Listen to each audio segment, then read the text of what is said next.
Ah, what a beautiful day out here, don't you think? Ugh. Ugh. Air quality here is terrible. Oh, hey everyone. Welcome to the Season 5 finale of Postcards with Tom. I'm Tom, and you can't tell from here, but, if you go over here, we are in Lake Geneva Cruise Line, or Geneva Lake, if you want to call it. Now, this cruise line isn't really a cruise at all. In fact, they're little boat tours. And we are about to get on a boat right now because we're about to run late here, so I better hurry up. So, come along with me as we celebrate our last episode of Season 5 before starting Season 6 right away in July. Yeah! Looks like we've got a nice evening, nice little breeze out there, but there are sections where it is a little bit stronger than others, so make sure that anything that you have that you don't want to end up in a lake doesn't, because you won't get it back. So I got a couple things that I need to touch base on before we get out there. Please no smoking while we're out there.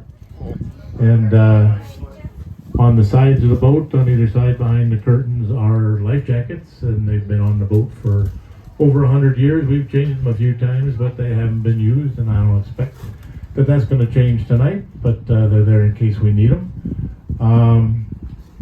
If some of you probably not nautical background, the bathroom on a boat is called the head, and we have one of those on the Geneva. It's down here, down the stairs and in the front of the boat, so if anybody needs to use the restroom while we're out there, you're welcome to do that. And you can move the seats if you decide you're not happy with your seat and you want to move while we're out there. You can move around while we're out there. Just be careful, because obviously we'll be moving while we're out there. And if you have any questions, feel free to ask us. My name is Steve, and I'm the captain tonight. And Isaac over here is the first mate, going to give some of the tour to us, and the primary responsibility that you should be interested in is he is also the bartender. So, so if anybody would like anything to drink, or we're being catered by Frito-Lay up here, so if anybody wants anything, we got that. You can ask us any questions as you like when we go out there. I've been coming up here for 50 plus years and absolutely love it up here. It's a beautiful lake. Nice thing about being out here in the middle of the week, it's like a totally different place than it is on weekends. For sure. If anybody's ever been up here on weekends, but it gets crazy busy up here, especially as we get closer to the 4th of July weekend. So we're going to have a beautiful night out there tonight. See a little bit of a sunset if we can see it through all the stuff coming from Canada. But Canada. Hope everybody has a good evening, and if you have any questions again, please feel free to ask us, and we'll be out of here in about 5 minutes. We're going to Canada. No, we're not. But this is my view. This is my view. Gotta love it. I'm rocking a little bit, so I better be extra cautious. Whoa. The engine's starting. I guess that means we are about to roll. What a way to end off the 5th season of Postcards with Tom. But then immediately have to begin the next season the next month. Oh well. At least I got some plans for our first 2 locations for next month. Oh! Ow. Look at this duck. Look at this dude. Look at that dude. Oh, wait till you see what he's about to do. What? What's going on here? Whoa. We are about to move right now. Huh? What's going on? Ah, I see. Whoa. Oh boy. Oh!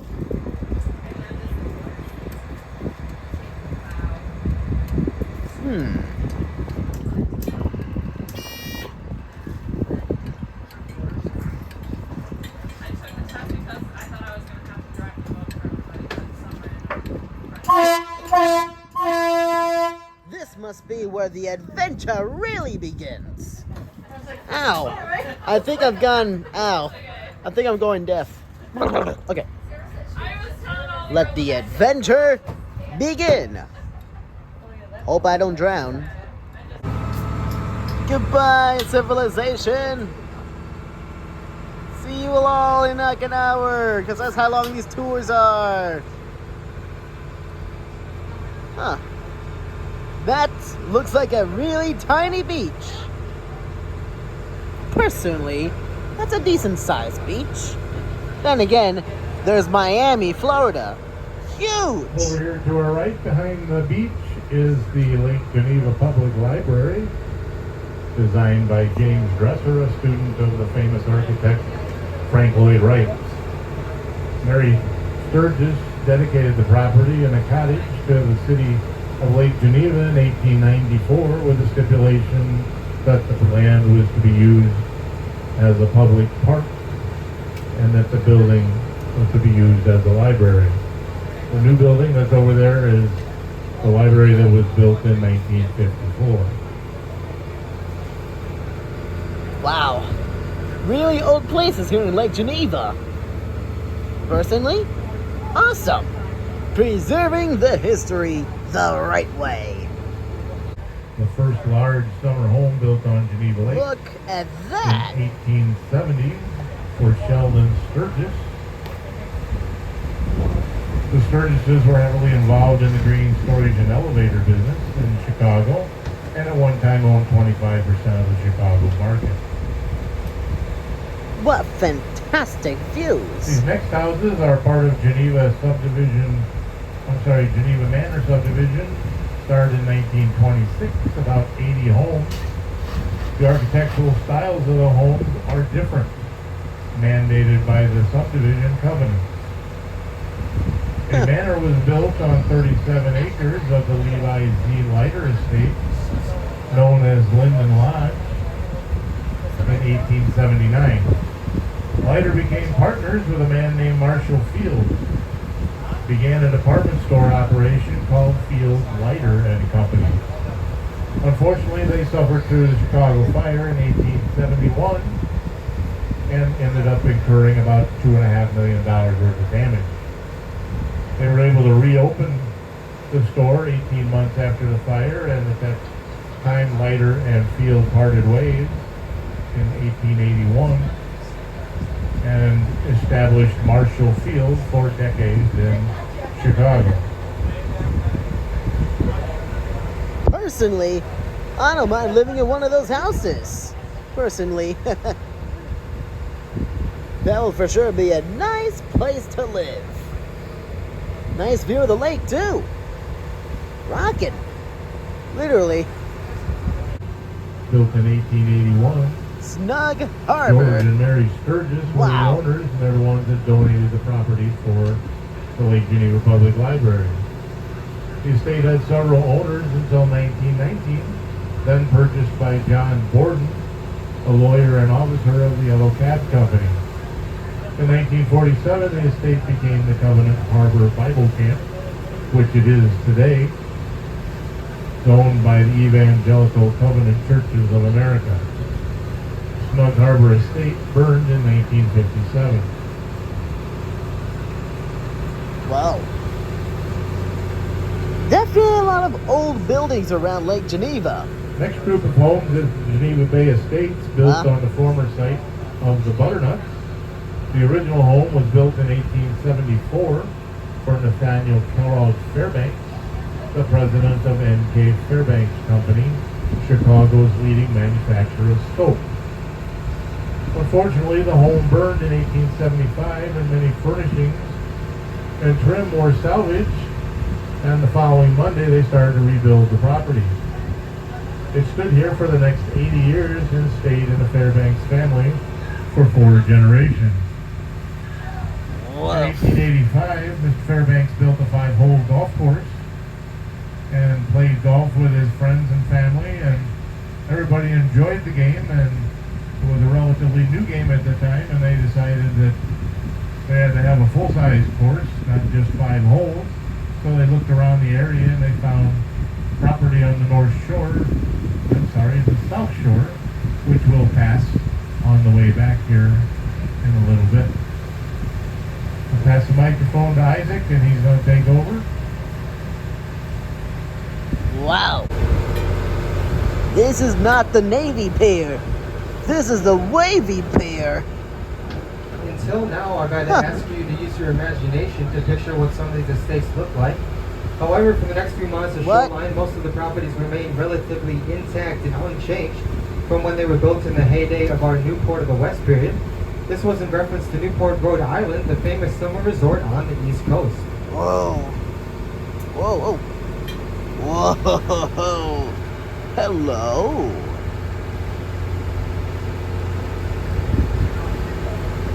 I'm surprised this is not in Florida.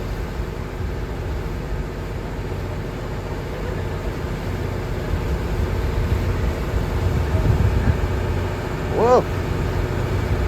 Blacktops, the white home with the red roof and chimneys, is typical of the homes built during Lake Geneva's golden era.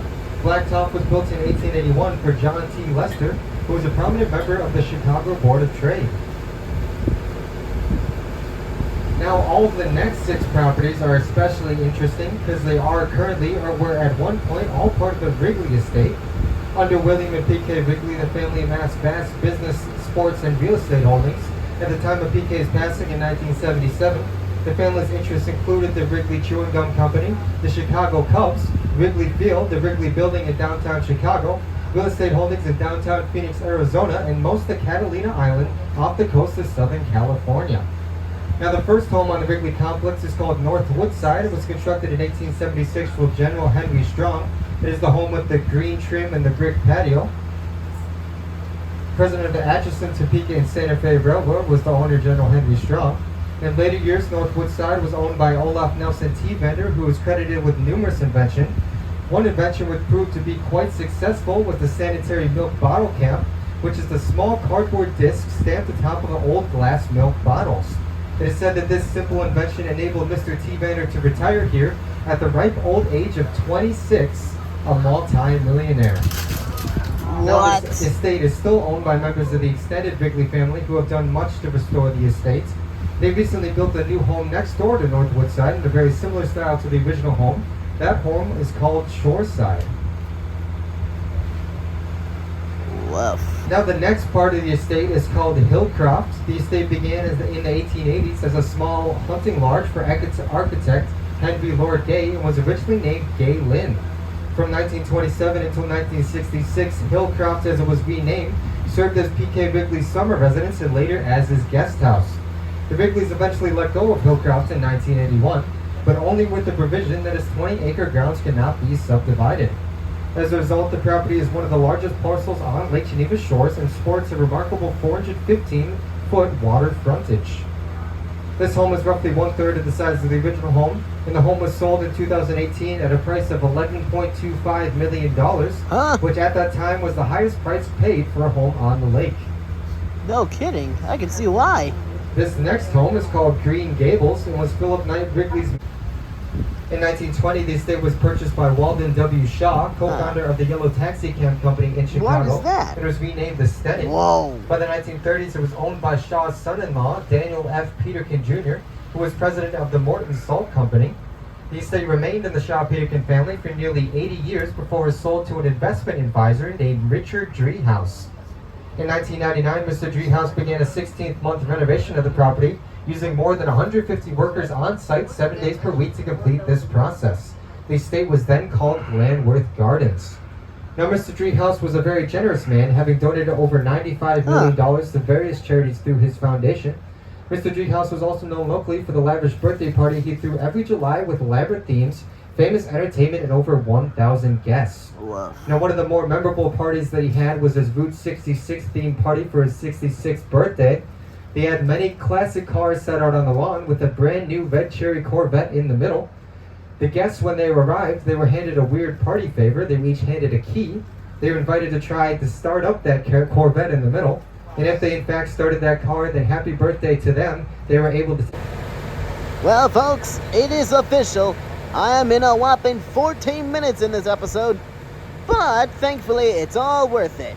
Look at these houses. I mean, wow. I really don't mind living in one of these, especially the one that's already been lit up. Or maybe that one way up in that hill. Woo! Past the modern homes on the ridge and ahead of us, set up above the flat lawn right under that sunset, is an old mansion with a red roof and white columns known as Bonnie Bray. Bonnie Bray was built in 1881 for Judge Thomas F. Withrow and named for his daughter Bonnie. In 1897, Bonnie Bray was purchased by Mr. and Mrs. Martin A. Ryerson. The Ryerson family was in the lumber and steel business and had the good fortune of being heir to one of the only lumber yards that survived the Great Chicago Fire of 1871. Whoa! The Ryersons were also big party hosts in their day, entertaining guests such as the Fords, the Firestones, the Rockefellers, and even young Thomas Edison. They are also very generous supporters of many Chicago institutions, including the Art Institute, the Field Columbian Museum of Natural History, and the University of Chicago. No kidding! Look at that! It feels like I'm seeing Canada from here.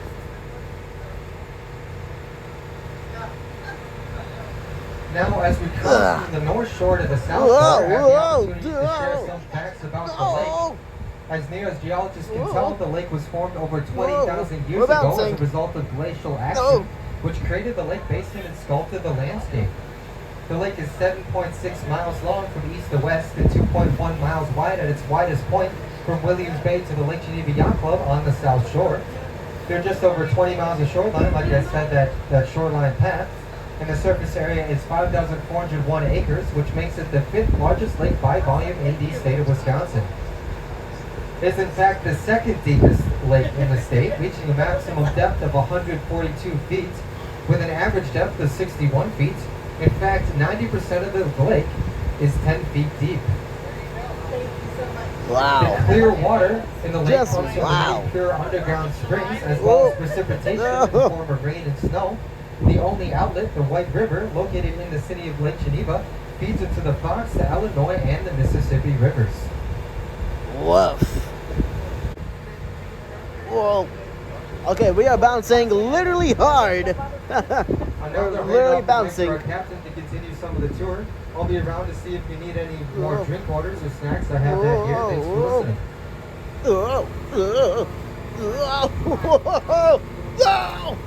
Okay. Okay. A little rock and roll for everybody.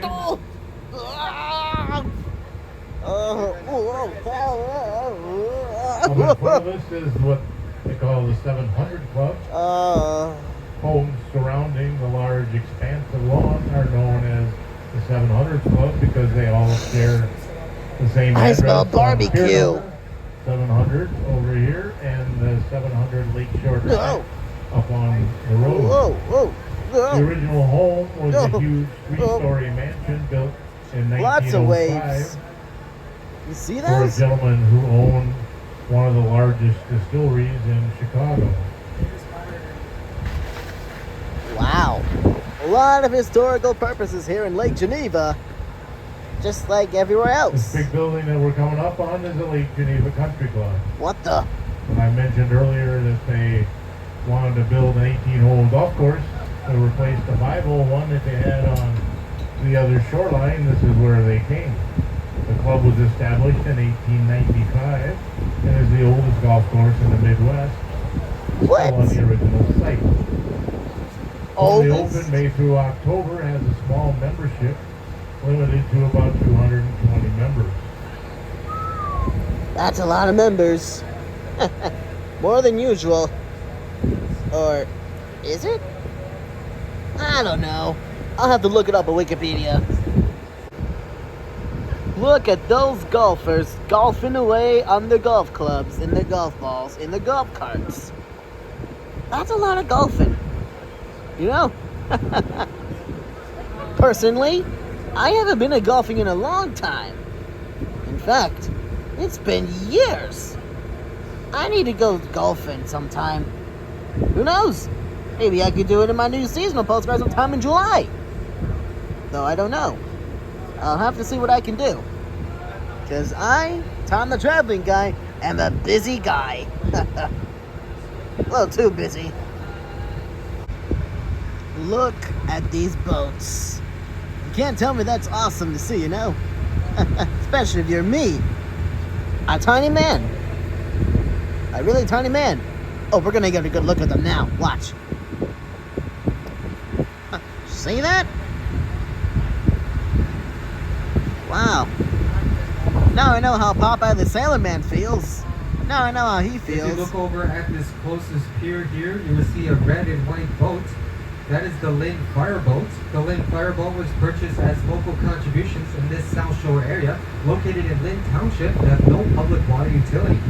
Now this is basically a floating fire hydrant capable of pumping lake water for any distance as needed. It also has a water cannon that shoots water up to 300 feet. 300 feet? That's far! Huh. Wow. Just wow. Whew. Oh, look at that house. There's a house on a beach? Dude! Now this next group of homes is known as the Lake Geneva Beach Association. It started out as a place to camp, but through the years people subdivided the property and built more permanent structures. The long piers with numerous slips are for those residents who live off the lake, but still have lake access and the right to moor a boat. Whoa. Look Those at three chicken that houses beauty! are in fact large enough to now become Woo. single-family residences. Wow. Huh. I guess I found my new house in like 20 years from now. Whew. Boy, whoever thought Lake Geneva not only had some really old houses, but beautiful ones in that fact. I mean, Jesus. Wow. Just wow. Oh my God, would you look at that sunset? This Looks like stone Mario's building ball, on the bluff or the PetSmart is the ball. Geneva Inn. The Geneva Inn is a luxurious European-style bed and breakfast.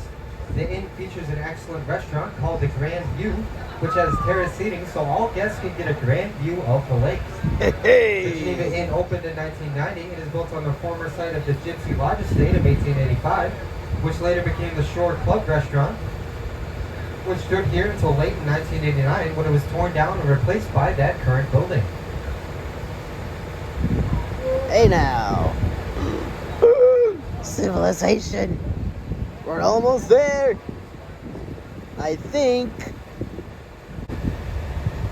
My God, would you look at this. You can't tell me that's an awesome view or not. A singular car and a big ass lake.